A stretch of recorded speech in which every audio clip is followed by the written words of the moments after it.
Tarbiyah Sunnah Channel. Lillah, nyunnah, merenah. Yuk belanja di Tarbiyah Sunnah Mart. Dengan belanja di Tarbiyah Sunnah Mart, Anda turut berpartisipasi dalam dakwah yang diselenggarakan YTS. Bismillahirrahmanirrahim. Assalamualaikum warahmatullahi wabarakatuh. Alhamdulillahilladzi hadana lihadza wa ma kunna linahtadiya laula an hadana Allah. Wa ashhadu an la ilaha illallah wahdahu la syarika lah. Wa ashhadu anna Muhammadan abduhu wa rasuluh. Ya ayyuhalladzina amanu taqullaha haqqa tuqatih wa la tamutunna illa wa antum muslimun wa ba'd. Hadirin jamaah Masjid Al-Furqan Jalan Jurang Bandung yang Allah muliakan. Alhamdulillah kita kembali berjumpa untuk melanjutkan bahasan kitab Riyadhus Shalihin. Kita sudah sampai pada bab fadlul wudu atau keutamaan wudu. Hadis yang kita bahas di pagi hari ini adalah hadis yang kita beri judul amalan penghapus dosa dan pengangkat derajat. Artinya yang bisa mengangkat derajat kemuliaan kita di dunia ataupun di akhirat. Hadis ini diterima dari Abu Hurairah radhiyallahu anhu. Berkata Rasulullah sallallahu alaihi wa alihi wasallam, "Ala adullukum ala ma yamhu Allahu bihil khataya wa yarfa'u bihid darajat?" Qalu bala ya Rasulullah. Qal isbaghul wudu'i 'alal makarih wa kathratul khuta ilal masajid wa intidharus sholati ba'da shalah fadzalikum ribat rawahu Muslim. Kata Rasul sallallahu alaihi wa alihi wasallam, maukah aku tunjukkan kepada kalian satu amalan yang menyebabkan Allah menghapus kesalahan-kesalahan dengan amalan itu dan mengangkat beberapa derajat? Dijawab, mau ya Rasulullah.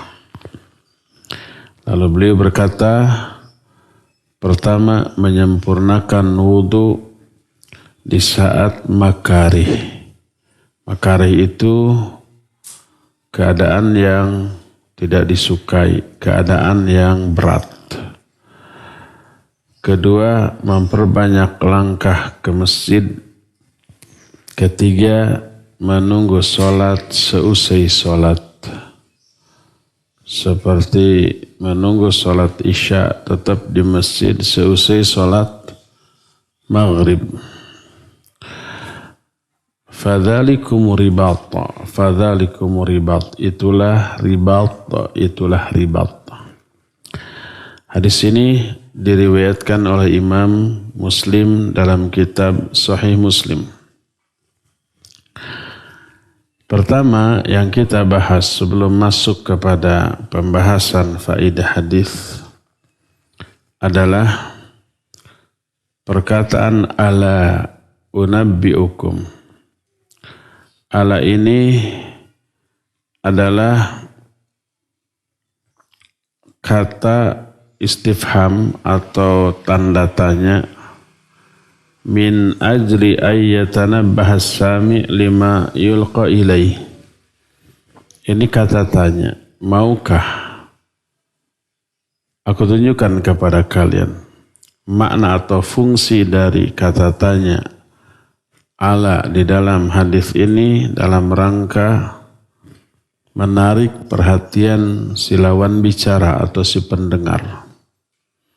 agar fokus perhatiannya kepada apa yang akan disampaikan, karena perkara yang disampaikan ini amat sangat penting. Ala maukah unabbiukum, aku kabarkan kepada kalian, ma yamhullahu bihi al-khotoya, amalan, ma di sini amalan yang menyebabkan Allah menghapus kesalahan-kesalahan kalian. Artinya dapat ampunan, dapat maghfirah dan mengangkat derajat. Maksudnya tingkatan di surga. Dan ketinggian tingkatan di surga disebabkan karena banyaknya pahala. Imam Ibnu Hajar dalam kitab Fathul Bari, Syarah Sahih Bukhari menyatakan, raf'atud darajat likathratiz thawab. Ketinggian derajat itu karena banyaknya pahala. Nanti kan setiap kita pasti punya pahala, pasti punya dosa ya. Nanti ditimbang. Andai ini kebaikan dan keburukan kita seimbang, sama, keburukan 10, kebaikan 10. Pasti masuk surga. Karena apa? Karena Allah memiliki kaidah ketika menghisab, satu kebaikan dilipat gandakan berapa kali? 10. Adapun kesalahan hanya 1. Salah satu kaidah. Man jaa bil hasanah falahu asyru amthaliha wa man jaa bis sayyi'ah fala yujza illa mithlaha. Siapa orang yang datang membawa kebaikan akan lipat gandakan 10 kali lipat. Dan siapa yang datang membawa keburukan, dia tidak akan dibalas kecuali dengan jumlah atau jenis keburukan yang sama. Jadi kalau kebaikan 10 kali, kemudian keburukan 10 kali, mestinya saldo pahalanya 90. Karena yang 10 kebaikan dilipat gandakan jadi 100, nanti dikalkulasi dengan dosa 10, terhapus 10 pahala, saldo 90. Saldo pahala ini, banyak sedikitnya saldo pahala itu yang menentukan tinggi rendahnya derajat seseorang di surga.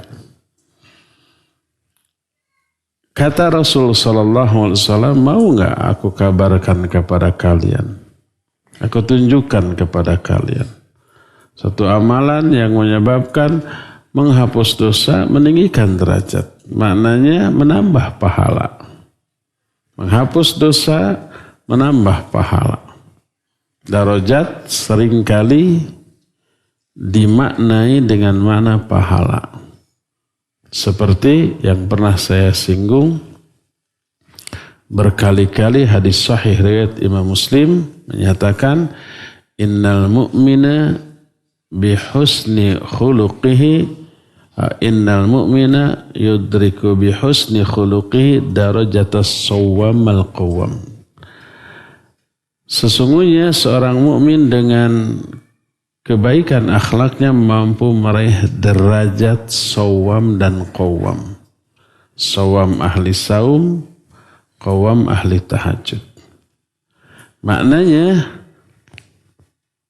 akhlak yang baik bagi seorang mukmin mampu meraih pahala sama dengan pahala ahli tahajud dan ahli saum. Derajat di sana maknanya pahala. Jadi hadis ini, maukah aku tunjukkan kepada kalian amalan yang bisa menghapus dosa dan meninggikan derajat? Makna meninggikan derajat sini memperbanyak pahala dan berpengaruh kepada ketinggian tingkat di surga nanti. Para sahabat kemudian menjawab, bala ya Rasulullah, mau wahai Rasulullah. Lalu beliau merinci, ternyata ada 3 amalan yang bisa menghapus dosa dan meninggikan derajat. 3 amalan ini sehari-hari kita lakukan. 3 amalan ini rutinitas kita. Makanya 3 amalan ini mestinya menyebabkan derajat kita tambah tinggi, tambah naik, dosa dan kesalahan kita semakin berkurang. Karena ini rutin tiap hari. Apa sajakah ketiga amalan tadi? Pertama, isbagul wudu alal makarih. Menyempurnakan wudu di saat makarih. Yang dimaksud menyempurnakan wudu, melakukan wudu sesuai dengan contoh dari Nabi SAW. Menyempurnakan bukan berarti bersih secara hissi, menyimpang secara syar'i. Bersih secara hissi itu umpah sampai 10 kali. Masing-masing anggota 10 kali. Bersih enggak? Bersih. Tapi menyimpang secara syariat. Lebay. Melebihi apa yang dicontohkan oleh Rasul sallallahu alaihi wasallam. Tidak boleh. Sempurnakan wudu maknanya lakukan wudu sesuai dengan contoh dari Nabi alaihi salatu wassalam. Sempurnakan alal makarih, makna makarih di saat kita berat melakukannya. Baik karena umpamanya ya, kalau kita mungkin tidak mengalaminya. Di Timur Tengah, di Eropa, di Asia Timur atau di selatan, di Australia sana mengalami musim dingin. Ketika musim dingin suhu bisa di bawah 0. Atau di bawah 15 juga sudah ngehod-hod. Sudah ngehod-hodnya sudah bikin kita menggigil. Terus udaranya kering, itu tembus ke tulang, bisa sakit. Air kalau tidak dihangatkan bisa sedingin es. Sehingga kalau zaman sekarang ada heater, ada pemanas, bisa hangat. Kalau zaman baheula kan tidak ada. Musim dingin harus berwudu dengan air dingin. Berat apa tidak? Berat. Termasuk walaupun airnya hangat seperti di Eropa pada musim dingin, tapi agak ribet kalau mau wudu di luar rumah. Sebab orang-orang yang hidup di musim dingin pada waktu musim dingin mau keluar rumah itu rempong loh. Kaos kaki nggak bisa selembar, harus berangkap 2 rangkap. Baju juga begitu, pakai sweater, pakai yang hangat 2 atau 3 rangkap. Kemudian pakai kaos tangan, pakai kupluk, pakai jaket atau mantel. Ketika wudu semua itu harus dibuka kan? Harus dibuka semuanya. Rangkap-rangkapnya dibuka sebab si tangan harus dicuci sampai sikut. Si kaki harus dicuci sampai 2 mata kaki, otomatis kaos kaki yang 2 rangkap, 3 rangkap dibuka. Ribet. Berat. Fihi masyaqqah. Di dalamnya ada apa? Hal yang memberatkan. Berwudu ketika itu pahalanya berbeda dengan berwudu di kita sekarang. Di kita mah tinggal dising-sing pakai baju begini ya, kadang-kadang hanya pakai kaos t-shirt saja gitu ya, lengan pendek, baju juga lengan pendek, wudu tidak perlu digiling atau digulung. Kemudian celana jarang di kaos kaki ya, celana tinggal digulung sedikit, langsung tidak ribet dan airnya normal, biasa, tidak membuat kita menggigil, tidak membuat kita reumatik. Tapi di sana benar-benar ada masyaqqah, hal yang memberatkan. Nah, ketika itu wudu disempurnakan 3 kali sesuai dengan sunnah Nabi alaihi salatu wassalam. Berwudu ketika itu pahalanya besar, lebih gede daripada berwudu dalam keadaan normal seperti di kita sekarang ini. Ya, jadi makarih ketika berwudu. Makarih itu hal yang memberatkan. Ketika berwudu bisa disebabkan karena cuaca, mungkin musim hujan dingin, bisa disebabkan karena jauhnya sumber air untuk berwudu. Kalau zaman sekarang di perkotaan setiap rumah ada air. Kalau di perkampungan mungkin sekarang ada, atau zaman dulu, zaman saya sekitar SMP, SMA, mengalami itu. Di rumah air tidak ada, sumur tidak ada, tapi instalasi ledeng sudah ada, cuma airnya yang tidak ngalir. Apa yang harus dilakukan untuk MCK? Harus jalan kaki ke Lebak. Lebak itu artinya tempat yang ada di bawah. Dari rumah saya ke sumber mata air itu ke sekitar nggak sampai 100 meter lah, hampir 100 meter. Di sana ada pohon beringin besar, di bawahnya ada sumber mata air ditampung. Masyarakat di sana MCK-nya. Mandi bareng laki dan perempuan, nyuci segala macam, gitu ya. Nah, jadi cukup jauh dari rumah, dan ketika siang nggak bisa ke sana karena laki perempuan pagaliwota didinya tetah. Pagaliwota itu artinya campur baur, mandi bareng di sana nggak ada rasa malunya. Saking terbiasanya. Apa yang harus kita lakukan? Kalau saya saat itu sebelum subuh itu kosong, atau pada maghrib, pokoknya jam 6, sebelum jam 6 pagi, setelah jam 6 sore itu kosong, nggak ada yang berani di sana karena gelap gitu ya. Kita enak sendirian. Untuk berwudu susah, apalagi mandi. Makari. Jadi pas mau wudu kebayang jauh, kebayang ngantri. Makari. Jadi baik karena cuaca atau karena jauhnya sumber air untuk berwudu, atau karena kondisi kita sedang amat sangat lelah, malas, sudah kerja, sudah melakukan aktivitas yang menguras stamina kita, kemudian harus berwudu. Itu disebut dengan sebutan berwudu dalam keadaan makarih. Maka itu pahalanya luar biasa, menghapus dosa, menambah ketinggian derajat. Berkata Syekh Al-Utsaimin rahimahullah, al-muhim annahu yatawaddau ala kurhin wa masyaqqah walakin biduni dharar. Yang jelas berwudu dalam keadaan berat untuk berwudu. Karena keadaan, bagaimanapun keadaannya menyebabkan kita berat. Termasuk ketika sakit. Tapi sakit ini tidak menyebabkan kita madarat kena air. Tapi harus berwudu. Malasnya luar biasa, apalagi harus ngambil ke tempat yang agak jauh. Ya.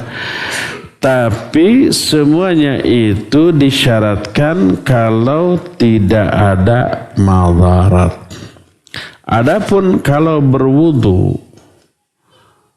menimbulkan madarat karena sakit umpamanya, demam, kemudian berwudu, apa yang terjadi? Tambah parah. Atau ada penyakit yang berasal dari Jepang, namanya kaligata. Saya nggak tahu apa orang Jepang ada nggak yang kaligata. Jadi kaligata itu sejenis alergi kalau kena dingin. Dingin itu baik air ataupun angin. karena menurunnya daya tahan tubuh. Biasanya disertai batuk. Kalau kena air gatal terus apa? Bentol-bentol. Kalau digaruk, tambah-tambah. Kalau digaruk ya perih ya gatal. Bukan hilang, gatalnya nambah. Karena kena air. Setiap kena air demikian. Setiap kena air demikian. Dan kalau kali gatalnya itu terjadi di daerah bibir, bisa jeding. Tahu jeding bisa contor. Jadi pokoknya membengkak si bibirnya itu. Waktu kecil saya pernah begitu, pas ngaca takut. Tidak mengenal diri sendiri. Ya, karena masih kecil kena kaligata, mentang-mentang lagi pagi-pagi agak siang panas, ada tukang es, beli es. Jeding. Karena bengkak sambil gatal merah gitu ya. Tangan yang memegang esnya juga bengkak, gatal merah. Nah, jadi madarat kalau kena air, ya, maka kalau kena air madarat, maka itu bukan lagi masyaqqah, tapi madarat. Kalau masyaqqah itu berat, tapi tidak menimbulkan madarat. Seperti musim dingin kita, tapi dalam kondisi fit, kita berwudu dengan air dingin di musim dingin berat, tapi tidak menimbulkan madarat. Adapun kalau menimbulkan madarat, maka jangan berwudu tapi bertayamumlah. Nah, tidak berarti manusia memilih yang tersulit di antara pilihan yang ada. Ada pilihan yang berat, ada pilihan yang sedang, ada pilihan yang mudah. Gak boleh mengamalkan hadis ini mengambil yang terberat. Seperti di musim dingin. Di musim dingin kita bisa berwudu dengan air hangat. Sekarang apalagi di negara yang mengalami musim dingin, pasti ada penghangat, pasti ada heater. Di Eropa itu jarang rumah ber-AC, mobil ber-AC jarang. Yang ada berheater. Ada pemanas ruangan. Di mobil bukan AC tapi heater, pemanas ruangan. Kalau nggak ada pemanas, wah, si kulit joknya aja seperti es. Di rumah, kalau tidak ada heater di musim dingin, kursi termasuk ranjang, kasur, terus di atas kasur biasa apa yang menutupi nanti spray, tidak basah tapi sedingin es. Nggak bisa kita ngagoler ya di sana. Kalau heaternya tidak dinyalakan, maka ruangan menjadi hangat. Jarang rumah ber-AC, restoran ber-AC. Kalau musim panas, kenapa jarang ber-AC? Karena setahun itu kira-kira 11 bulan itu, paling tidak 10 bulan itu dingin. Musim panas maksimal hanya 2 bulan panasnya. 2 minggu pertama masuk musim panas tidak begitu panas. Biasalah. Baru nanti setelah lewat 2 atau 3 minggu panasnya menyengat. Paling hanya sebulan. Setelah itu turun lagi. Adapun 3 musim yang lainnya, musim gugur, apalagi musim dingin, termasuk spring itu apa? Musim semi, itu dingin udaranya. Di bawah 5 derajat, di bawah 10 derajat. Nah, pas masuk musim panas, seminggu pertama tidak begitu panas. Masih agak hangat. Baru pas puncaknya musim panas sekitar Juli, akhir Juli, Agustus gitu, paling sepanjang Agustus sebulan full mungkin panas. Masuk September sudah menurun. Makanya AC paling dipakai sebulan dalam setahun. Mubadir kan? Makanya jarang pakai AC. Karena hanya sebentar. Yang adalah heater. Nah, jadi sekarang air-air di rumah-rumah kalau musim dingin airnya hangat. Kecuali ada kecualinya tuh. Air untuk flush WC itu tetap dingin, nggak akan diraba itu mahnya. Tapi kalau di keran-keran wastafel kayak gitu hangat. Ada heater di sana. Yang tidak ada heater adalah air untuk membanjur toilet. Padahal ada padahalnya di sana mahnya, di sana tidak ada keran sebrotan untuk cebok, nggak ada. Yang ada tisu disiapin. Termasuk di rumah-rumah tuh, apalagi di bandara, di tempat-tempat umum, nggak ada seperti di kita, ya. Apa yang harus kita lakukan kalau mau ke WC? Kalau tidak ngedadak kebelet, bisa beli saja botol air mineral 1 liter, masuk saja bisa tuh. Cukup nanti ceboknya dengan itu. Kalau kebelet nggak sempat dulu masuk, aduh kebingungan. Tidak begitu darurat banget, ada solusi, ya. Kalau nggak ada air untuk ceboknya gampang. Banjur saja dulu flush sampai bersih, banjur lagi flush, tak ketika nggak bajur nggak golontor kita pakai itu untuk cebok, tapi sedingin es, baal. Baal. Saya pernah mengalami itu, ya. Ketika mendarat di bandara, di pesawat kan, wah sudah nggak kuat. Begitu mendarat, gajeng langsung loncat. Yang pertama kali dicari adalah toilet. Koper dibiarin dulu. Yang penting toilet dulu. Begitu toilet ketemu langsung. Nah, pas setelah itu bingung gimana ceboknya nggak ada. Untung kita diberi anugerah mikir, oh itu aja, flash sekali juga sudah bersih semua. Golontornya itu gede, kayak dibanjur sama air sedrem gitu. Terus dipencet lagi, golontor nanti lama ya teh. Nah, itu bisa kita pakai cebok bersih, dinginnya seperti es, baal. Nyengir gitunya, mati rasa saat itu, ya. Nah, di zaman kita ada heater.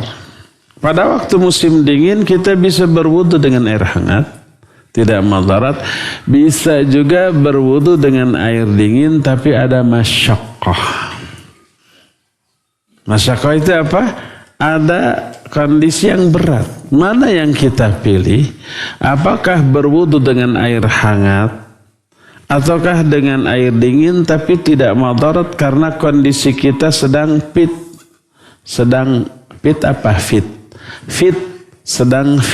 ya. Dan mengejar hadis ini bahwa berwudu dalam kondisi makarih itu menghapus dosa dan menambah ketinggian derajat. Maka kalau ada pilihan seperti itu, pilih yang paling ringan, paling enteng bagi kita. Ambil yang hangat, ya. Jangan ambil yang dingin. Karena apa? Karena ada pilihan. Di saat ada pilihan, maka ambil yang paling enteng, paling ringan bagi kita. Di saat tidak ada pilihan, umpama heater tidak ada, musim dingin, air dingin harus berwudu, tapi dengan berwudu tidak mudarat kepada kita, tidak menimbulkan penyakit itu kepada kita. Nah, baru itu berlaku bahwa berwudu, menyempurnakan wudu dalam kondisi makarih, dalam kondisi yang membuat kita berat, itu dilipat gandakan pahalanya. Jadi kalau kita ada pilihan lain yang lebih enteng dan meringankan bagi kita, seperti ada air hangat, kemudian ada air dingin yang nyecep tiisnya, maka pilihlah yang hangat bagi kita.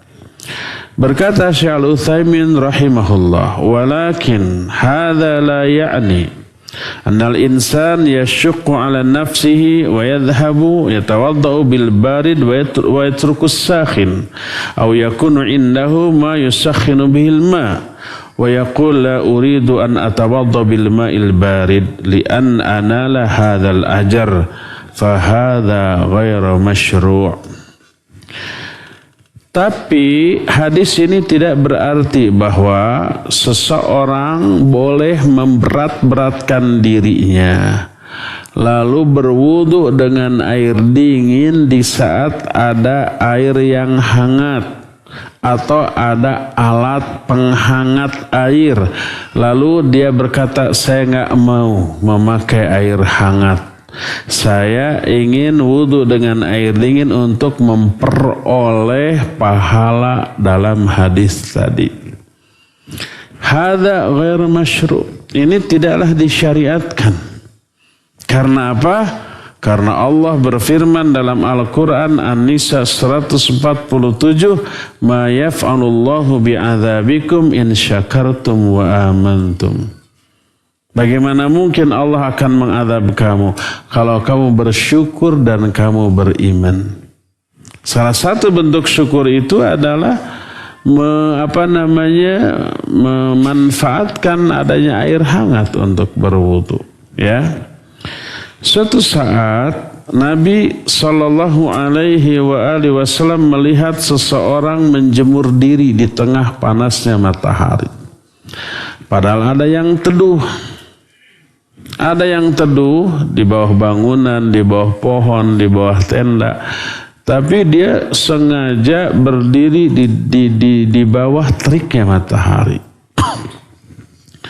Lalu Nabi SAW bertanya kepada para sahabat, "Mahadza, ada apa ini? Kenapa orang itu menjemur diri di tengah teriknya matahari?" Qalu, para sahabat menjawab, "Nadharu ay yaqifa fis syams." Dia bernazar untuk berjemur di bawah matahari. Nazar, tapi isi nazarnya madarat. Nggak ada manfaat. Ada nggak manfaat secara apapun, baik secara kesehatan, secara sosial, ya? Manfaat dari menjemur diri di bawah matahari, di terik matahari. Nggak ada manfaatnya. Berbeda dengan berjemur di pagi hari gitunya. Katanya mengandung vitamin D atau sinar ultravioletnya bermanfaat bagi itu. Berbeda. Ini mah tengah hari, siang-siang. Nah, tidak ada manfaat. Dia nazar untuk berjemur diri, makanya dilakukan. Lalu Nabi SAW melarang orang itu dari hal itu dan disuruhnya untuk berteduh di keteduhan baik bangunan ataupun pohon-pohonan. Jadi walaupun itu nazar, tapi kalau madarat maka jangan. Setiap nazar yang isi nazarnya madarat bagi tubuh, nggak ada manfaat, maka tidak boleh dilaksanakan. Seperti apalagi maksiat. Seperti seorang, kalau saya lulus di mata kuliah yang susah dengan dosen yang killer ini, lulus kan lulus DOG lah gitu. Asal tengulang gitunya. Syukur kalau nilainya C, B atau A. Kalau saya lulus mata kuliah ini, saya akan lari sekeliling Bandung dalam keadaan telanjang. Boleh apa tidak? Nggak boleh, haram. Dan nggak boleh dilakukan. Atau melakukan maksiat. Pokoknya kalau saya lulus ujian ini, saya nazar, saya akan mabuk sampai teler. Maka tidak boleh dilaksanakan. Nah, bayangkan, bila dengan nazar saja tapi madarat, maka tidak boleh. Apalagi dengan tidak nazar. Maka kalau dalam kondisi kita kedinginan, karena musim dingin, Terus ada air untuk berwudu, bisa dihangatkan atau biarkan dalam keadaan dingin, maka pilih yang hangat yang lebih enteng bagi kita, ya. Ini yang pertama, amalan pertama yang bisa menghapus kesalahan dan mengangkat derajat adalah berwudu, menyempurnakan wudu dalam keadaan yang berat untuk berwudu bagi kita.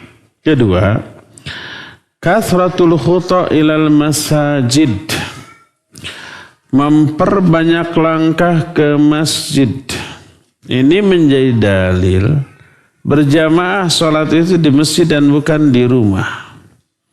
Memperbanyak langkah ke masjid artinya memperbanyak berangkat ke masjid untuk melakukan sholat berjamaah, ya. Dan ada banyak keutamaan bagi orang yang selalu memelihara sholat berjamaah di masjid. Pertama, langkah-langkahnya itu menghapus dosa. Kedua, setiap satu langkah selain menghapus dosa juga menambah pahala kebaikan. Ketiga, begitu sampai di masjid dia melakukan salat tahiyatul masjid. Keempat, kemudian dia duduk menunggu datangnya waktu salat. Selama dia duduk, para malaikat selalu bersolawat untuk dia. Makna bersolawat mendoakan ampunan dan rahmat. Selama duduk, malaikat menyatakan Allahumma gfir lahu, Allahumma arhamhu, Allahumma gfir lahu, Allahumma arhamhu. Ya Allah ampuni dia, ya Allah rahmati dia. Begitu. Selama dia menunggu, ya. Dan selama dia menunggunya diberi pahala sama dengan pahala sholat. Padahal tidak sholat. Mungkin dia menunggu dikumandangkannya qomat sambil berzikir, sambil berdoa, sambil baca Quran, atau sambil diam membisu, sambil memikirkan urusan dunia yang tadi sempat ditinggalkan terlebih dahulu untuk sholat, atau membuat planning apa yang akan dilakukan seusai sholat, mumpung belum sholat. Kalau sholat nanti fokus. Itu yang dia lakukan selama dia menunggu sholat, maka dia memperoleh pahala sholat. Berdasarkan hal itulah maka berangkat ke masjid itu ternyata memiliki faedah yang amat sangat banyak. Pertama, langkah-langkahnya, kakinya, setiap satu langkah menambah pahala dan menghapus satu dosa. Terus begitu sampai di masjid, duduk di masjid selama menunggu datangnya sholat, dikumandangkannya iqamat, dimintakan ampunan dan rahmat oleh malaikat. Duduknya dipahalai sama dengan pahala sholat. Oleh karena itu, maka dianjurkan untuk setiap muslim untuk berangkat ke masjid sedini mungkin, agar waktu duduk dia di masjid menunggu sholat itu lebih lama menunggu waktu sholat, lebih untung. Karena apa? Karena selama duduknya diapakan? Didoakan oleh malaikat, dimintakan ampunan, dimintakan rahmat, dikasih pahala sebesar pahala sholat selama duduknya tuh. Dan ini mengisyaratkan duduk di dalam masjid menunggu sholat menggugurkan dosa, mengundang turunnya rahmat, mengundang turunnya ampunan, selain menambah pahala. Pahalanya besar, sebesar pahala sholat. Dan juga karena ada malaikat yang mendoakan ampunan dan rahmat, maghfirah dan rahmat itu terus mengalir kepada dia selama dia duduk. Makin lama dia duduk menunggu sholat, makin beruntung dia. Inilah yang harus memotivasi ikhwan dan akhwat untuk sedini mungkin, seawal mungkin berangkat ke mana? Ke masjid untuk menunaikan sholat berjamaah. Amat disayangkan kalau nanti aja kira-kira mau qomat baru ke masjid. Dia tidak rugi tapi kehilangan keuntungan besar. Dan itu sama aja dengan kerugian. Harusnya kita untung, ternyata tidak dapat keuntungan yang kita harapkan. Rugi apa tidak? Rugi. Tidak dosa, tapi rugi karena kehilangan pahala yang sangat besar. Ya.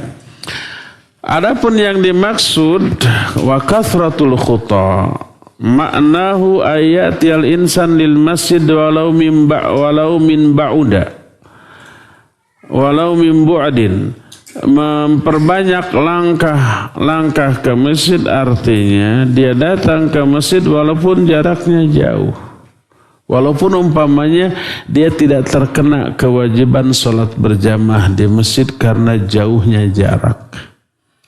1 kilo, 2 kilo umpamanya ya.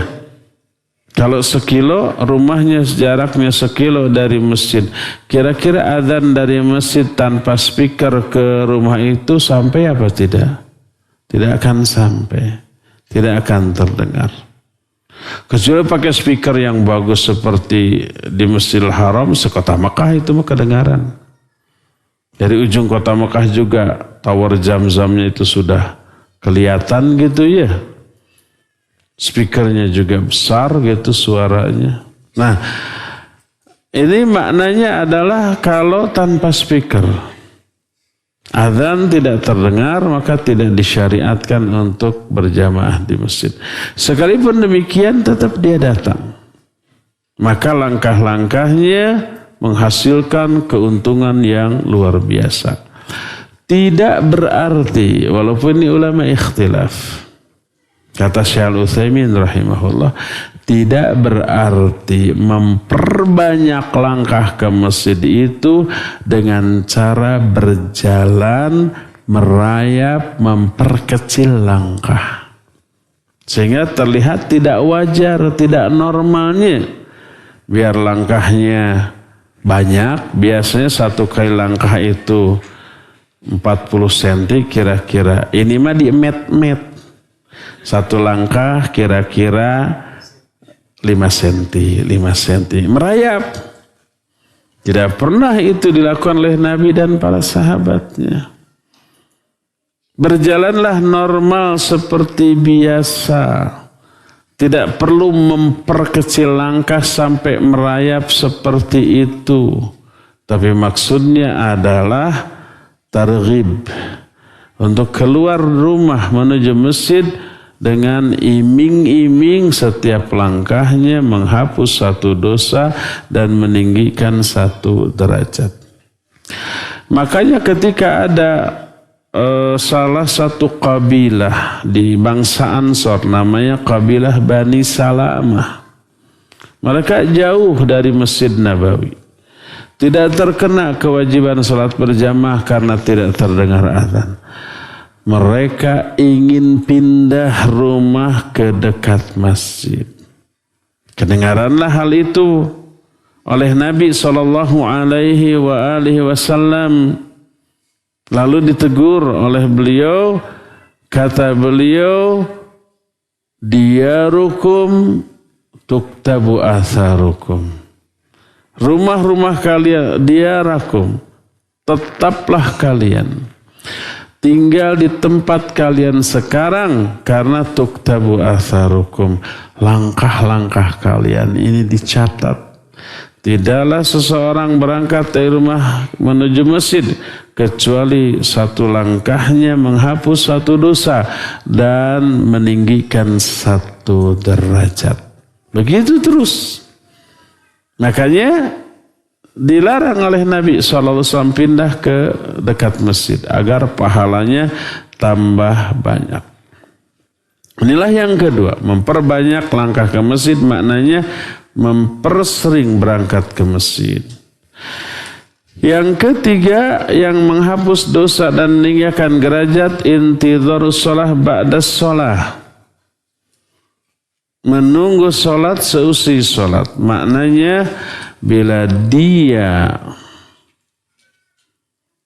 selesai dari sholat, dari satu sholat, dia rindu terhadap sholat di waktu yang berikutnya. Hatinya itu selalu terkait ke masjid. Selesai dia dari satu sholat, dia menunggu sholat yang lainnya. Maka begitulah seterusnya. Ya. Nah, ini selaras dengan sebuah hadis sahih riwayat Imam Muslim tentang 7 golongan yang kelak di hari kiamat akan memperoleh apa? Naungan di bawah arsy Allah. Salah satu di antara 7 golongan inilah rajulun, seorang laki-laki, wa qalbuhu muta'alliqun bil masajid. Tapi hatinya itu selalu terkait ke masjid. Ingat ke masjid, ingat kepada sholat. Nikmatnya, syahdunya sholat di dalam masjid. Mungkin ya. Kalau masjid itu tidak menghidupkan sunnah, imam cuek terhadap kondisi makmum. Makmum mau siap, mau tidak. Makmum mau beres sisafnya ataukah tidak, peduli amat. Yang penting dia memimpin sholat, tidak ngelirik ke makmumnya, tidak ada instruksi, wahai makmum, luruskan saf-saf kalian. Dengan cara diatur itu kamu maju, terlalu mundur. Kamu ini terlalu mundur, maju.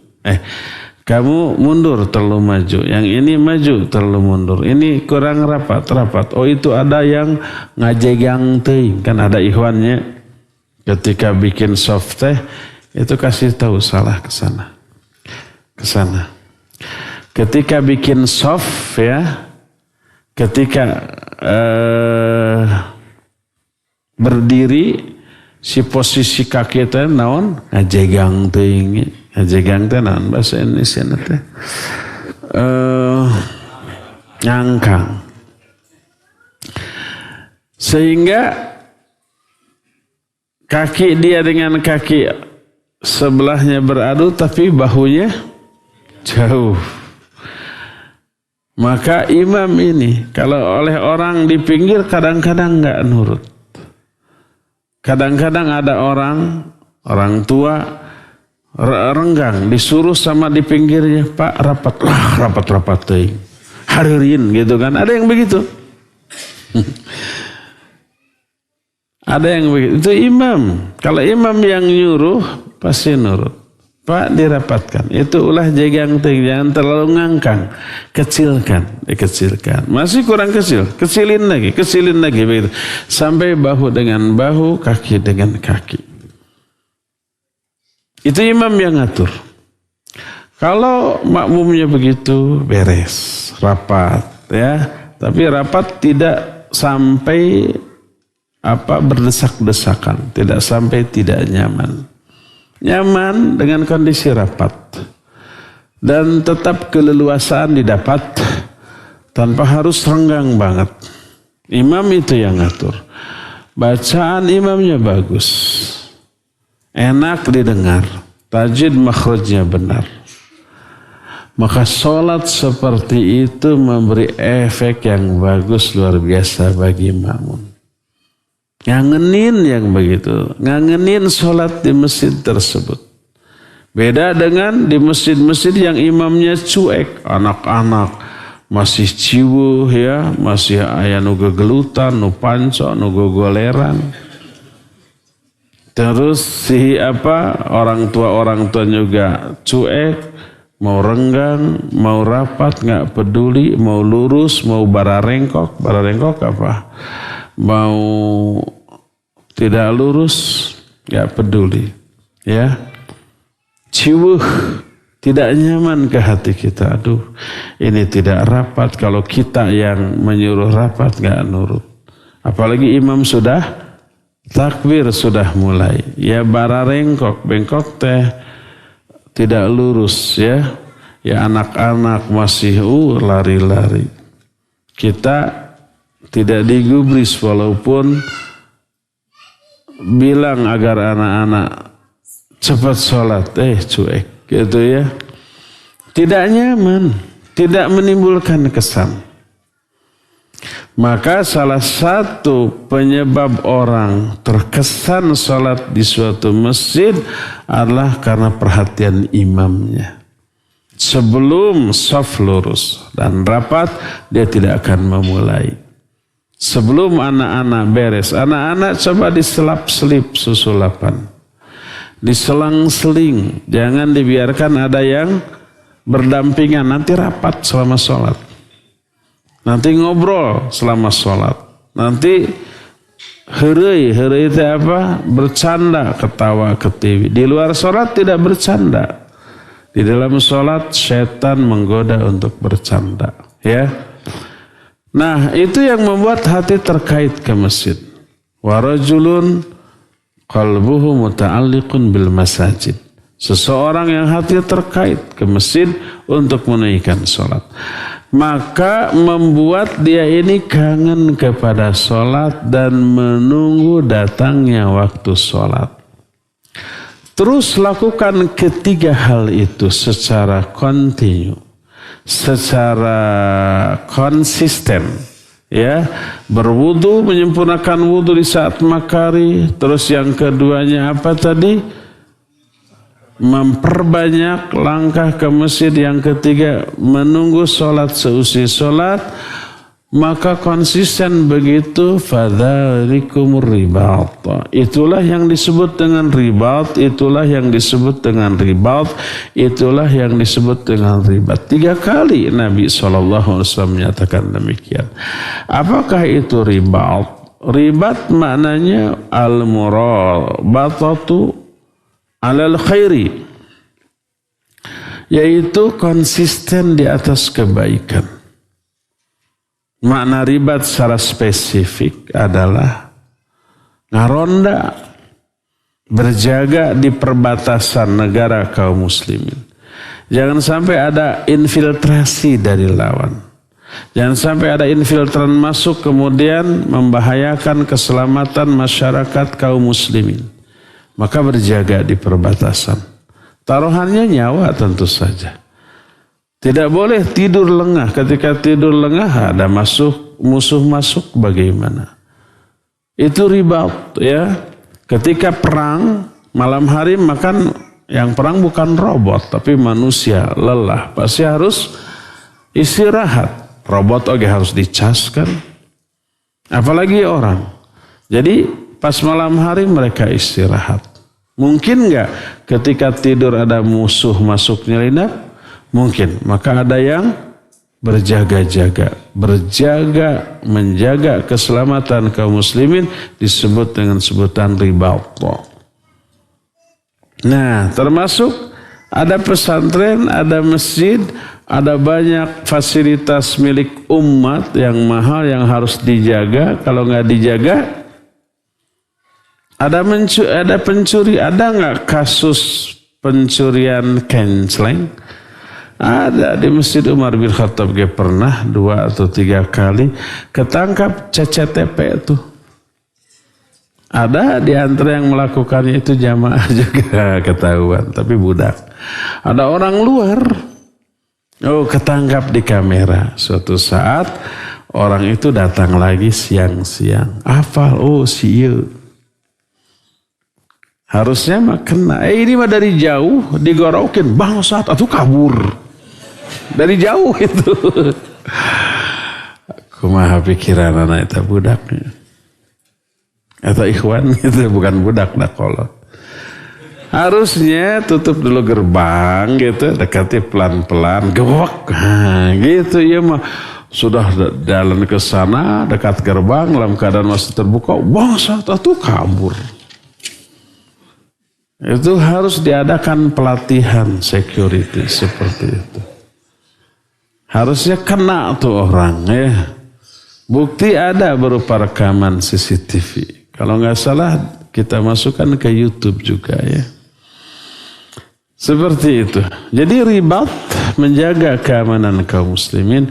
Termasuk makna ribat adalah murabatah alal khair, konsisten di atas kebaikan.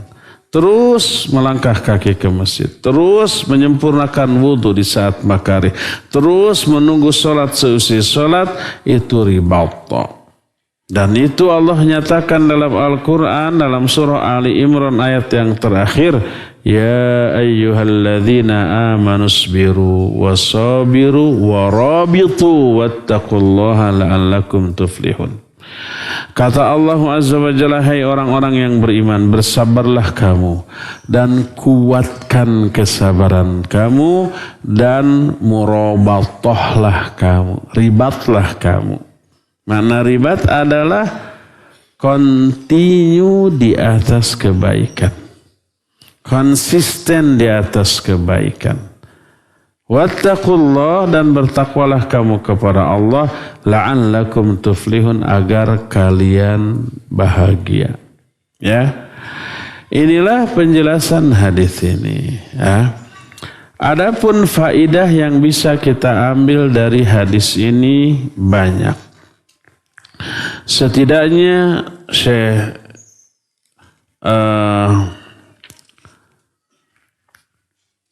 dalam kitab Bahjatun Nadhin Syarah Riyadhus Salim bin Id Al-Hilali menjelaskan 1, 2, 3, 4, 5, 6, 7, 8, 9. Ada 9 faidah yang bisa kita ambil dari hadis ini. Faidah pertama, ahad depan kita akan bahas. Sekarang sudah habis waktu untuk menjelaskan, tinggal tersisa waktu untuk bertanya jawab. 9 poin itu lama, bisa sejam lagi. Masuk sesi pertanyaan. Assalamualaikum Ustaz. Waalaikumsalam warahmatullahi. Lebih afdal mana jika mayit dekat? 1. Menunggu waktu sholat dengan mendatangi masjid lebih awal dan sholat qabliyah di masjid. 2. Lebih afdal mana jika masjid dekat? 1. Menunggu waktu sholat dengan mendatangi masjid lebih awal dan sholat qabliyah di masjid. 2. Sholat qabliyah di rumah dan berangkat ke masjid setelah sholat qabliyah. 3. Sholat subuh dan zuhur. Jawabannya A. Jawabannya yang 1. Jadi lebih awal datang ke masjid, menunggu waktu sholat dan sholat qabla di masjid. Itu lebih, secara umum itu lebih utama karena pahalanya lebih besar. Ustaz, jika agamanya baik tetapi akhlak amalannya tidak sesuai dengan pemahaman agama yang baik, apakah itu pertanda bahwa amalan atau ilmunya tidak bermanfaat? Mohon penjelasannya. Ada yang agamanya biasa-biasa saja tapi akhlak pengamalannya baik. Taib. Akhlak itu buah nyata dari ilmu dan ibadah. Bahkan sudah kita jelaskan, termasuk waktu tabligh akbar di masjid. Ahad kemarin masjid apa? Mujahidin. Tahu judulnya apa? Tauhidullah membentuk tauhidul ummah. Sudah kita jelaskan. Tauhid yang benar, iman atau akidah yang benar, bahkan ibadah yang benar wajib melahirkan kemuliaan akhlak. Akhlak buruk menunjukkan buruknya iman, buruknya ibadah. Nabi SAW bersabda, akmalul mu'minina imanan ahasinuhum akhlaqa. Orang mukmin yang paling sempurna imannya adalah orang mukmin yang paling baik akhlaknya. Jadi iman berbanding lurus dengan akhlak. Makanya kalau imannya bagus, aplikasikan dalam bentuk kemuliaan akhlak. Mangkana yu'minu billahi wal yawmil akhir falyaqul khairan aw liyasmut falyukrim jarahu falyukrim dhaifah. Siapa orang yang beriman kepada Allah dan hari akhir, hendaklah bicara baik atau diam. Bicara baik atau diam itu akhlak. Dalam memuliakan tamu, memuliakan tetangga. Ketika akhlak buruk, iman hilang. Kata Nabi SAW, wallahi la yu'minu, wallahi la yu'minu, wallahi la yu'minu. Demi Allah tidak beriman, demi Allah tidak beriman, demi Allah tidak beriman. Ditanya, siapa ya Rasulullah? Orang yang suka mengganggu tetangga. Mengganggu tetangga ini akhlak baik apa buruk? Buruk. Berarti tidak ada iman. Jadi akhlak itu buah nyata dari iman, dari akidah, dari tauhid.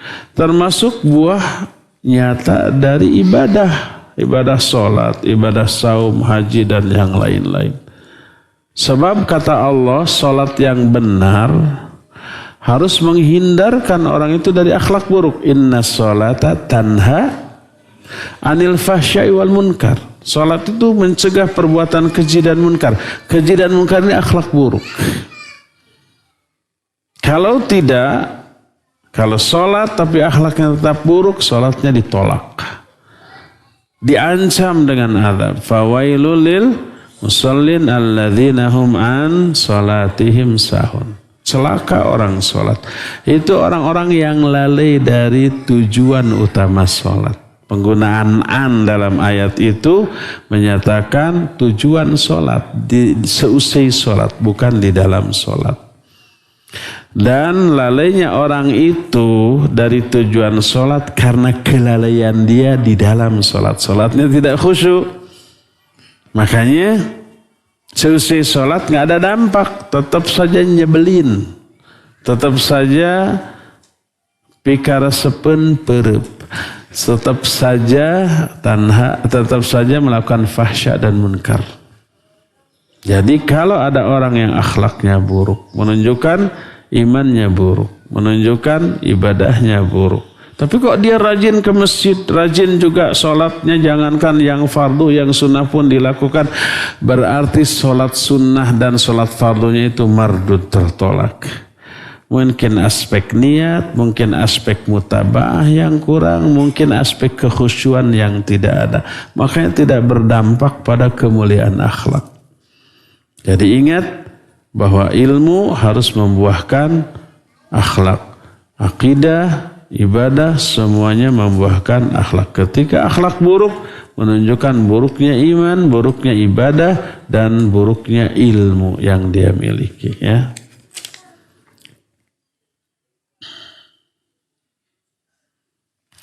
Bagaimana cara menjawab syubhat yang mengatakan tidak usah diributkan jika berbeda pendapat atau pemahaman karena masing-masing punya dalil? Iblis punya dalil enggak ketika tidak mau sujud kepada Adam? Punya dalil. Kata Allah, ma mana'aka alla tasjuda idh amartuka? Apa sih yang menghalangi kamu untuk sujud ketika aku perintahkan? Dalilnya, ana khairu minhu khalaqtani min narin wa khalaqtahu mintin. Karena aku lebih baik dari Adam. Engkau ciptakan aku dari api, engkau ciptakan Adam dari tanah. Itu dalilnya. Oleh Allah dipermasalahkan enggak? Oh, kalau begitu kamu punya hujah, lalu dibenarkan. Apakah begitu? Enggak, salah, keliru. Kalau iblis benar, dianggap benar, berarti malaikat salah dong. Karena malaikat sujud. Kalau hujah iblis, dalil iblis, saya mah enggak mau sujud selain kepada Allah. Saya mentauhidkan Allah. Enggak mau sujud kepada Adam. Terus dalil itu dianggap benar, berarti malaikat salah karena dia sujud kepada Adam atas perintah Allah. Makanya kan ada, sekarang sudah tiada. Alhamdulillah. Dulu ada orang yang menyatakan iblis itu ahli tauhid. Dia tidak mau sujud kepada Adam karena alasannya hanya ingin sujud kepada Allah. Loh, kalau iblis ahli tauhid berarti malaikat musyrik. Apa begitu? Membela iblis ngadadatkeun malaikat. Tapi kayak yang bener ya. Kayak seperti benar. Kalau seperti benar berarti tidak benar. Eta budak siga monyet. Itu anak kayak monyet. Berarti monyet bukan? Bukan. Orang cuma mirip. Orang tadi seperti benar. Sekarang sudah tiada. Alhamdulillah. Dan pengikutnya banyak. Nah, iblis punya dalil. Ya. Semua orang yang melakukan perbuatan syirik, kufur, bid'ah, bahkan maksiat punya dalil. Apakah tidak boleh diributkan? Enggak begitu, harus dijelaskan. Dalilnya keliru, dalilnya salah. Imam Ibnu Qayyim rahimahullah ketika membahas aku lebih baik dari Adam. Aku diciptakan dari api, Adam diciptakan dari tanah. Iblis berpikir api lebih baik daripada tanah. Itu dalil. Dibantah oleh Imam Ibnu Qayyim di mana-mana juga dari segala aspek tanah jauh lebih baik daripada api. Orang tidak bisa hidup tanpa tanah. Orang bisa hidup tanpa api. Api ini benda yang tidak bisa berdiri sendiri. Dia sangat butuh kepada yang lainnya. Butuh sesuatu untuk dibakar. Ketika yang dibakarnya habis, apa yang terjadi pada diri api? Padam. Untuk membunuh api nggak perlu ditiup, nggak perlu dibanjur dengan air, cukup habiskan saja kayu bakarnya, nanti padam sendiri. Dan api benda yang terlemah oleh angin sedikit saja sudah ngagiol. Ya, tanah mah dibutuhkan oleh semua. Kandungan api apa? Ada nggak yang menyelidiki ke api itu mengandung nutrisi, mengandung vitamin, mengandung mineral yang dibutuhkan oleh tubuh? Ada? Nggak ada. Tapi kalau tanah dibutuhkan oleh semua makhluk di muka bumi. Dari segala segi tanah jauh lebih baik daripada api. Ya, makanya hujah iblis, dalil iblis walaupun punya dalil tapi ngaco. Makanya perlu dipermasalahkan. Karena kengacauan dalil yang dipegangnya. Kalau setiap dalil yang menyimpang dibiarkan dengan alasan berbeda pendapat, ya, maka akan banyak akidah, keimanan, pemahaman yang aneh, nyeleneh yang dibiarkan dengan alasan apa? Perbedaan pendapat. Ada hal-hal yang memang layak, wajar, lumrah, berbeda pendapat, wajib saling menghormati. Ada yang tidak boleh berbeda pendapat. Qat'i, kemudian dhanni. Seperti haramnya zina, haramnya LGBT, haramnya riba, haramnya hal-hal yang diharamkan itu qat'i. Gak boleh oh ada yang membolehkan LGBT nih dalilnya. Oh lalu ikhtilaf, gak boleh. Dalam dunia, dalam ilmu umum ada yang disebut dengan ilmu eksakta, ilmu pasti. Kalau ilmu pasti nggak ada yang berbeda pendapat. Berbeda pendapat di sana bukan berbeda tapi menyimpang. Contoh seperti sering saya jelaskan. 2 kali 3 berapa? 6. Lalu ada orang menurut saya 2 kali 3 8. Kita tanya dalilnya. Kalau dalil 2 kali 3 6, 2-nya ada 3 ya. 2 jadi 6. Kalau 2 kali 3 8, dari mana jalannya? Dari mana dalilnya? Kata dia, ya adalah kita beda pendapat, kita saling menghargai. Boleh nggak dibiarkan? Nggak boleh, karena akan bertubrukan secara sosial. Orang yang berpendapat 2 kali 3 8 itu nanti dagang bala-bala. Kita beli berapaan? 2.000, beli 3, nih 6.000. Kata dia 8.000 atau 2 kali 3 mah 8.000. Kita bilang 6.000, gelut mual tah. Gak boleh dibiarkan. Mentolerir penyimpangan dengan alasan berbeda pendapat berbahaya. Hakikatnya itu bukan ikhtilaf tapi inhiraf. Inhiraf itu menyimpang dari sesuatu yang pasti. Jadi menyatakan bahwa tidak boleh ribut dalam hal yang berbeda pendapat. Betul kalau perbedaan pendapat itu di kalangan para ulama. Ulama berbeda pendapat, udah jangan ribut, ambil yang dalilnya terkuat, toleran kepada pendapat yang tidak kita ambil itu. Tapi kalau ulama sepakat, Qur'annya, hadisnya gamblang jelas, ada beberapa yang berbeda dari hal ini, itu bukan ikhtilaf tapi inhiraf, itu menyimpang. Sama dengan 2 kali 3 8, itu bukan ikhtilaf dengan yang berpendapat 6, bukan, tapi inhiraf. Apa inhiraf teh? Menyimpang, nggak boleh dibiarkan. Ya, jadi bahwa kita tidak boleh meributkan hal yang diselisihkan di kalangan para ulama, betul, selama memang para ulama ikhtilaf. Nah, yang sekarang jadi masalah adalah hal yang sebenarnya inhiraf dibawa ke ranah ikhtilaf. Itu yang jadi masalah, ya. Lalu dipukul rata, lah ini ikhtilaf, jangan ribut. Padahal inhiraf bukan ikhtilaf. Iya.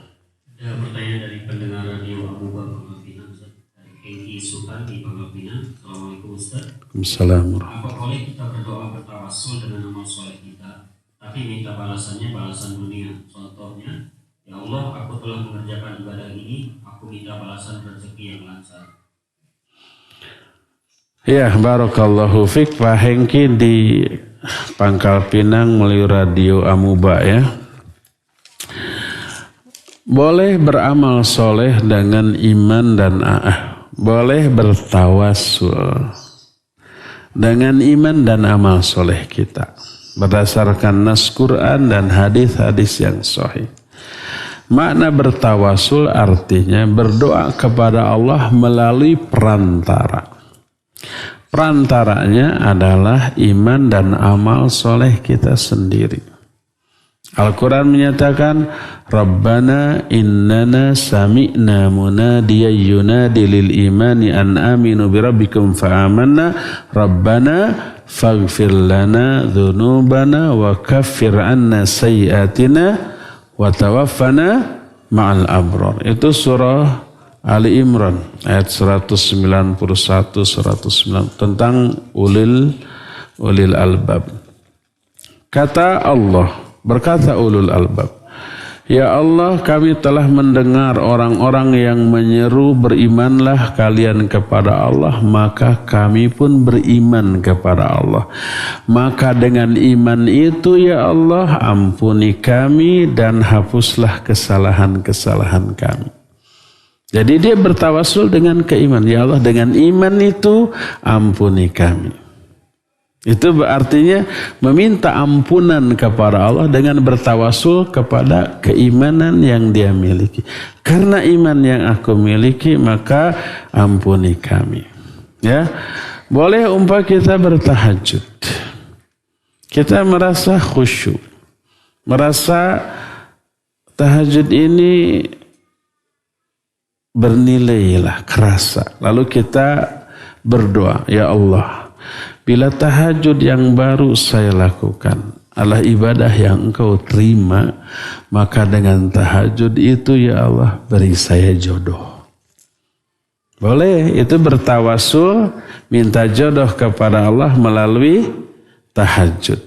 Jangan saklek, ya Allah, balas saja tahajud saya yang barusan itu dengan kekayaan. Jangan. Karena itu berasumsi bahwa dia tidak butuh balasan atas tahajudnya di akhirat. Padahal sebenarnya kalau amal soleh dijadikan wasilah dalam bertawassul kepada Allah, tidak mengurangi pahala untuk di akhirat, sama sekali tidak. Di dunia tetap dapat dikabulkan itu doanya, doanya dikabulkan yang bertawasul kepada amal soleh, di akhirat pahalanya tetap dapat. Tidak berarti kalau di dunia dipakai tawasul berarti hangus, nggak ada apa-apa di akhirat. Enggak. Makanya kalimat tawasulnya jangan seperti itu. Ya Allah, balaslah tahajud saya yang barusan dengan jodoh segera 4. Jangan. Tapi kalimatnya seperti tadi. Ya Allah, bila tahajud yang saya lakukan barusan adalah ibadah yang Engkau terima, maka beri saya jodoh.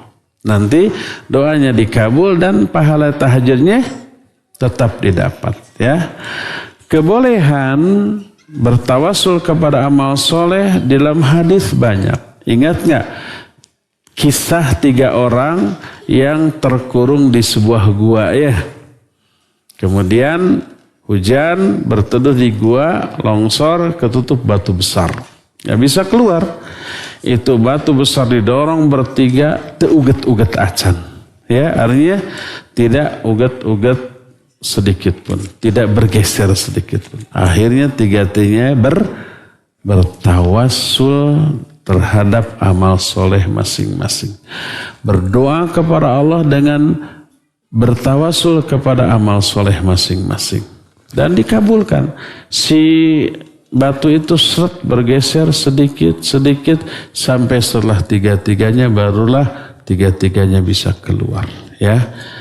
Jadi kalimatnya jangan sesaklak tadi. Ya Allah, balaslah amal saya barusan dengan rizki sekarang. Jangan. Tapi kalimatnya, ya Allah, bila barusan adalah ibadah yang Engkau terima, maka berilah saya rizki.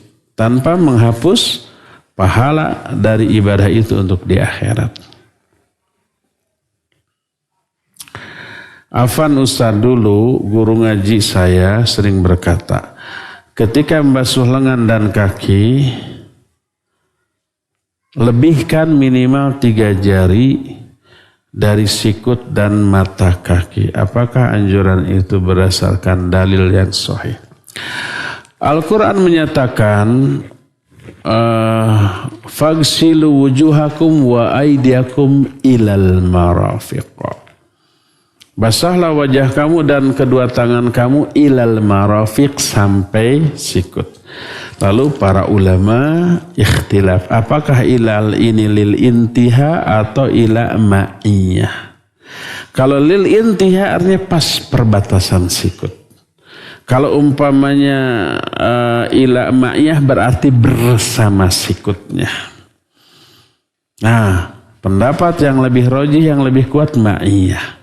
Bersama sikutnya. Boleh dilebihkan? Gak apa-apa. Pertama, melebihkannya memberi kepastian bahwa semua anggota wudu terbasuh. Berbeda dengan pas. Ada ragu gak? Aduh, jangan-jangan ada satu titik yang tidak terbasuh. Ada? Mungkin. Da ma yuribuk ila ma la yuribuk. Tinggalkan apa yang meragukan kamu menuju kepada yang tidak meragukan kamu. Mana yang lebih meyakinkan? Melebihkan sampai melebihi sikut atau pas ke sikut? Melebihkan, itu lebih yakin, ya. Maka ya boleh dilebihkan dari sikut, boleh dilebihkan dari 2 mata kaki.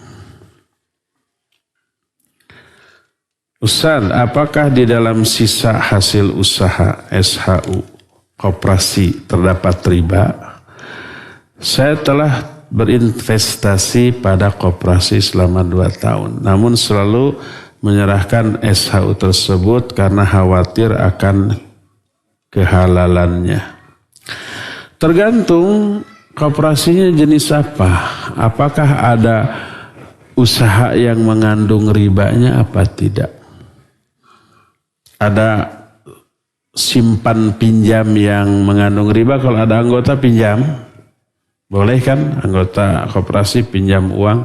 Apakah dikembalikannya ada riba atau tidak? Kalau ada riba berarti ada unsur riba. Tapi tidak berarti semua SHU-nya haram, tidak. Sebab keuntungan koperasi tidak hanya dari riba saja. Mungkin koperasi itu jual barang kan? Jual sembako, jual ini, ada keuntungan dari sana? Ada. Nah, nanti koperasi itu ketika membagikan SHU-nya dirinci. Sekian persen dari hasil jual ini, sekian persen ada sekian persen bunga pinjaman anggota. Jadi campur, ada yang halalnya yaitu keuntungan dari jual-jual barang. Mungkin ada jual jasa juga yang halal, ada yang ribanya, ada keuntungan riba atau bunga pinjaman anggota sekian persen. Gampang, kita pisahkan berapa persen keuntungan ribanya, berapa persen keuntungan selain ribanya. Keuntungan dari selain ribanya boleh kita ambil, sekian persen keuntungan dari riba itu yang kita salurkan, ya. Kalau umpamanya koperasi tidak merinci, pokoknya ini SHU tahun ini. Aduh, ini campur, ada yang halal, ada yang haram nih. Kita tanya, boleh nggak saya tahu berapa persen SHU dari riba pinjaman? Oh ada, pasti ada rinciannya kalau koperasi ini pembukanya benar. Ada pasti. Oh iya, dari hasil riba pinjaman anggota sekian persen. Berarti sekian persen itu hasil riba, itu yang kita sisihkan. Adapun keuntungan dari selain ribanya halal selama memang dia menjual barang-barang dengan proses yang halal, ya. Kalau operasi itu murni tidak ada riba, ya. Operasi itu umpamanya untuk mempermudah anggota tapi tidak ada pinjam meminjam. Kalau ada meminjam boleh tapi tidak ada riba. Berarti murni 100%, SHU-nya halal 100%.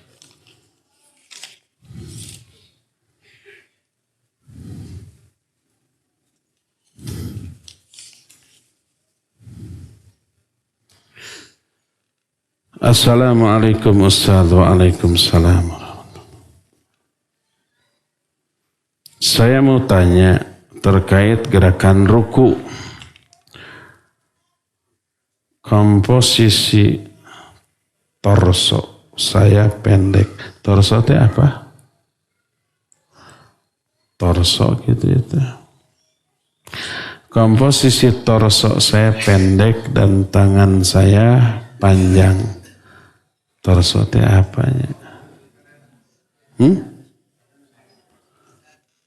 Badan. Bahasa apa torso? Inggris? Inggris ini torso.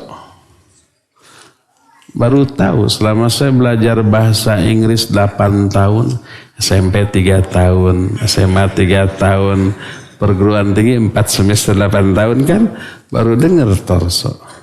Badan? Catat Tanya ke Mbah Google.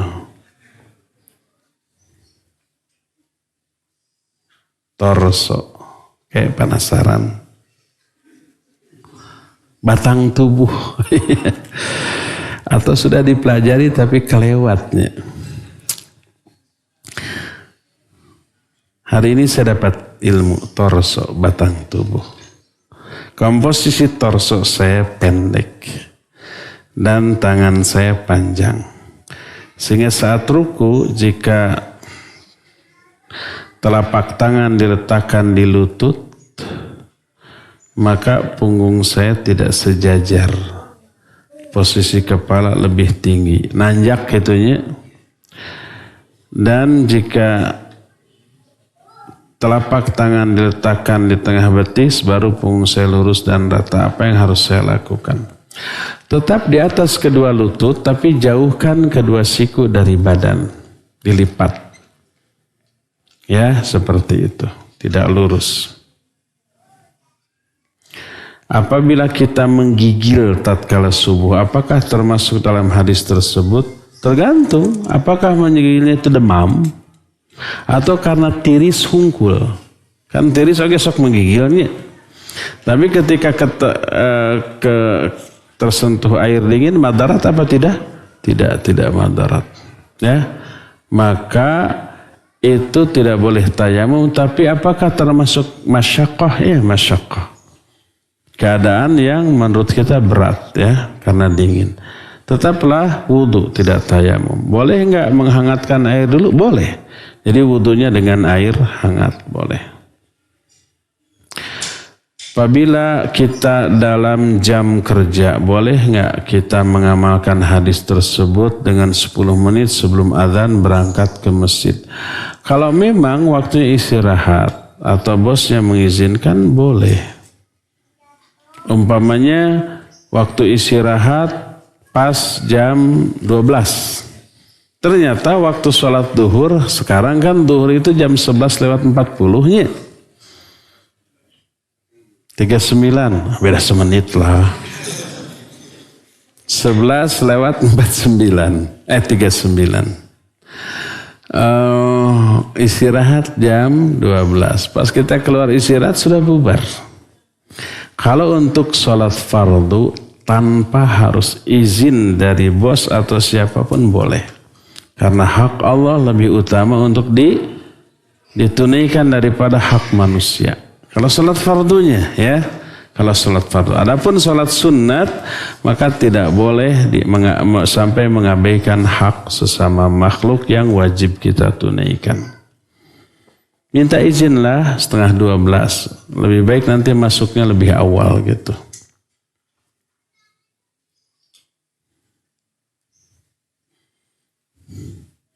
Ini ada tadi, kenapa dibacakan? Amal soleh, bertawasul dengan amal soleh. Ini mas sudah. Terakhir ya. Terakhir.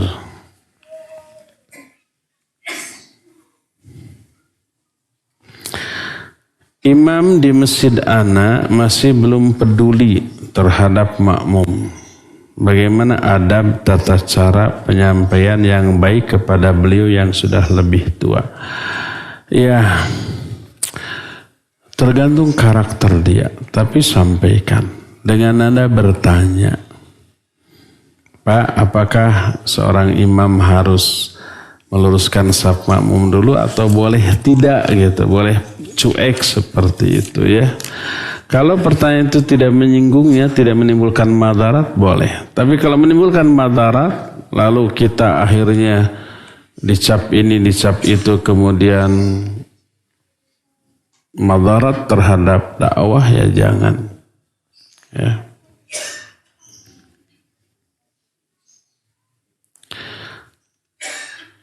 Hukum membayarkan hutang. Tapi hutang tersebut akibat dari perbuatan maksiat, misal judi. Jadi ada orang judi kalah hutang. Terus apa boleh nggak kita bayar?